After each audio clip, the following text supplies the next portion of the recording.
Congratulations, Christopher. You knocked it out of the park again. And as I started my interview with you for The Dark Knight and The Batman Begins, how do you keep topping yourself? Thank you. Well, it's very kind of you to say. I mean, to be honest, we only go into a film if we know that we've got a story to tell, and we really felt like we needed to finish the story and put it together as one piece of work, one trilogy. And so we felt very strongly going into it that we had a story to tell, and that's the thing you really need. Was it, really, it must have been so amazing to be able to flesh out Batman/Bruce Wayne in this respect. What was it like to watch that evolution, knowing that it was going to be the end too? I was just really enjoying watching what Christian had done with the role. We've been working on these films for 9 years. It's a long time that I've been watching him develop the character. And it was pretty amazing to go back and look at the first two films and just see how the character of Bruce Wayne had changed going into the third film. And then making and shooting The Dark Knight Rises, just watching Christian take that character even further.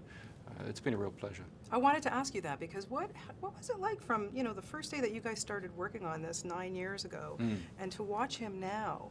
We know he's a brilliant actor. He wins an Oscar finally. He's so fantastic. But from your perspective, to watch him grow, what has been the biggest change for you that you've seen? I think Christian's extremely consistent in his methodology. So really, there's been no change in the way he works. Even after he won his Oscar and all that, he's the same Christian, which is terrific. He's a very grounded performer, and the way he approaches the characters is very grounded. He really just tries to inhabit the psychology and taking on Bruce Wayne, a Bruce Wayne who's really been in a kind of self-imposed isolation in a sense for about 8 years, almost like a Howard Hughes figure. Christian just really tried to approach that characterization from inside and really present the truth of that and what that would be, and it's a fun thing to watch on screen. Yeah, everybody's always with anticipation. Chris Nolan's opening scenes. What are they going to be like? Again, I don't know how you're going to top this one. That plane stunt. Can you just take me through that a little bit? And was your heart like non-stop pounding when you were shooting that?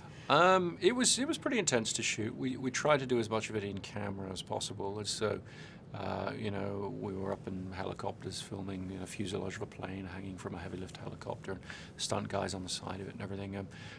I found it pretty thrilling, actually, and it's one of the great privileges of my job, really, that you get to sit there with your writing partners and come up with something outlandish and then spend months planning it with great stunt coordinators, special effects guys and everything, and then you actually get to go up in a helicopter and see these amazing things take place in front of you. It's a joy.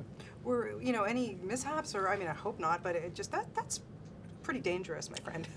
Well, it looks very dangerous, but an enormous amount of planning and care goes into choosing the right people to do it, who have the right skills and are trained correctly, and very methodical, slow planning. And those guys were up there in Scotland, where we shot the sequence for many months, just figuring it all out in a very calm way, and so the shoot went very smoothly. We were finished a week early, I think, because it just came together very well, and that's a lot of very talented people working for a long time. Yeah. Okay, so let's talk about the new people in your stable here.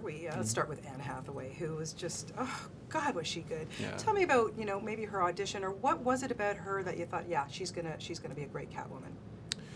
I didn't really approach it from saying, okay, who's going to make a great Catwoman? It was really about, what's Anne going to bring to the character of Selina Kyle. For me, approaching these icons, and this was true of Batman with Christian, it was true of the Joker with Heath, and it's very true of Catwoman with Anne. You can't approach the icon head on. It's too daunting. It's more a question of, okay, who would this person be in real life, in our world, where we're trying to be a bit more grounded with things? How do we approach the icon from the ground up? How do we say, okay, what's the real character? What's going on in her head? And Anne is such a talented actor. She's also a great performer, if you like. She's got those two sides, so she can portray the interior life of the character with great authenticity and relatability. But she can also be very expressive and inhabit a larger-than-life character. And obviously Selina, Catwoman, she's both those things, and Anne brings it together really beautifully. Yeah, what was the reaction when she first walked out on set with that? Catwoman outfit on? People were pretty impressed. The crew was very impressed, I think. But I think they were even more impressed when they saw what she could do in that outfit and how she could fight and kick and just do all these amazing things. And she trained for many months very hard to figure all that out. And it's very important that she do it all herself, because there's performance in all of those movements. There's a dance-like quality to the way Selina has to move, and you have to really believe in that and invest in that. And what Anne's done, I don't think anyone will realize how much of it she's done on her own. Tom Hardy, wow. Why was Bane the right villain for this, to end this trilogy? For me, Bane was the right villain because we had never put Batman, Bruce Wayne, up against a physical adversary, someone who could stand toe-to-toe with him in a physical sense and project a very genuine sense of physical threat that, you know, Batman might not actually survive the conflict with this person.